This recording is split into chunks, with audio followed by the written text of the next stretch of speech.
हमने भतीजे के लिए नामों की पर्चियां डाल दी हैं। सब आप दोनों का वेट कर रहे हैं। सोचा नहीं था कि नाम चुनना इतना मुश्किल होगा। इस बात के लिए तो हम भी एक्साइटेड हैं दिला। बस अब तुम जल्दी से फैसला कर लो वरना झगड़ा शुरू हो जाएगा।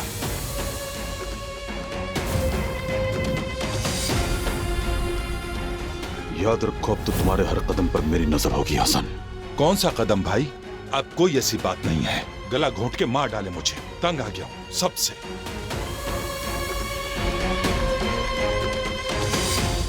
हमें पैसों की बहुत जरूरत है शायद। हसन को जरा मैसेज तो भेजो कि कुछ इंतजाम करे पैसों का। तुम लोगों के ना एक्शन खत्म होते हैं और ना ही मुतालबात। खैरियत तो है ना हसन साहब? आप क्या कर रहे हैं यहाँ पर? कहीं फिर से तो कोई चक्कर नहीं चला रहा? आपकी मेहनत और खाने का जायका सब काबिल तारीफ है। मेरा अपना रेस्टोरेंट अंतालिया में है, जिसका किचन दुनिया भर में मशहूर है।